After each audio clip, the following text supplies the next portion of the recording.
so cool. They made it really good. I can do two at the same time because I enjoy learning and basketball. Yeah, it's been brilliant so far, and I'd love to do the second one. I was able to touch up on my techniques and also learn the more technical stuff about basketball, like theory as well. The main thing we like to have at Sporting Chances is the students' feedback.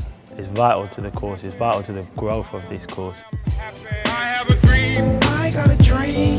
One day. We're gonna work it out. One day. We're gonna work it out. One day.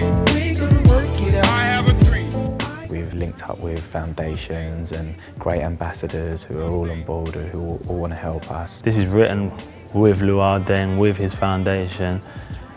It gives them a complete insight into what he believes makes a complete basketball player. You know, having a program like this in place really helps a lot.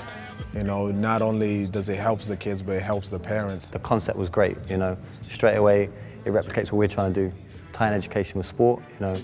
We understand that sport, people engage into it straight away.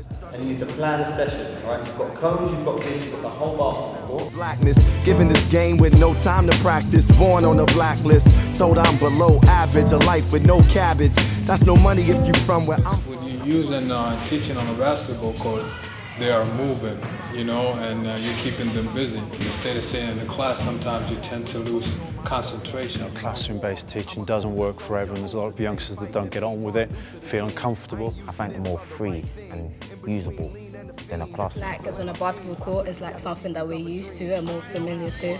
So it's not like in the classroom, because I'd just be bored and I wouldn't do as much work. When they first step into the environment, they believe that they're going to have to do a lot of coursework, a lot of written work.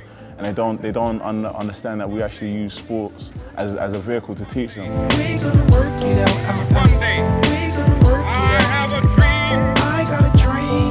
That one day. That one day. Professionalism, it's not something that gets taught in your traditional courses. You know, you can do your level 1s and your level 2s in National Governing Body Awards, but it doesn't look at things like professionalism. And the great thing with the Sporting Chances courses, you can relate that into any situation. So at the end of the day, when they go home, they're like, oh, I've had a great day, but that professionalism aspect of it stays in their heads. The level 1 is sort of a basic course, but the level 2 is a little bit more in depth. It's about progression, it's about allowing the kids to understand how professionalism is a progression. When you move on to level 2 and level 3, I think we're going to start integrating things that bring the kids out of their comfort zone.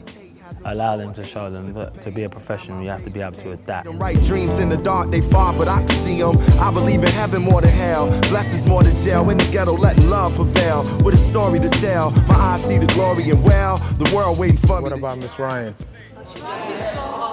Those kids can actually relate to him and say, well, you know, he's just like us. He's been taught by some of the same teachers. They were talking about the teachers that were there. Did you have people that doubted you, that said you wasn't going to make it?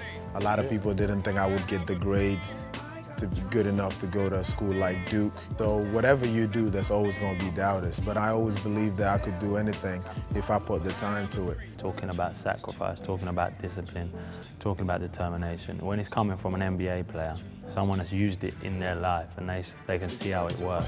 Whatever you do, you're going to have to sacrifice, whatever it is. This NBA athlete and NBA style that they've got sort of looking out on TV and stuff like that is suddenly so much more accessible. He came from Sudan. His father sought asylum for them and they moved to Egypt. And then from Egypt they ended up in London. He loved the course. He was really sort of positive about the stuff that we were doing and the stuff we was adding on to what the Luol Deng Foundation already do. The Luol Deng Foundation Sporting Chances can help a lot of kids across the country and even outside the country.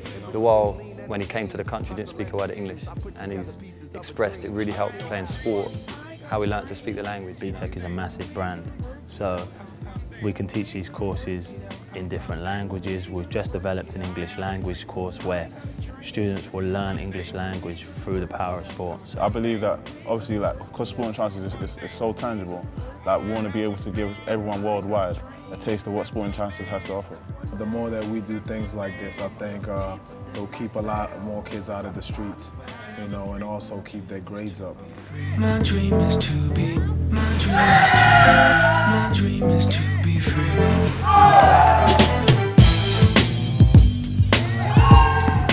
You remember me? Uncle Mo. I'm back for the second time and I got this halfway thing on smash.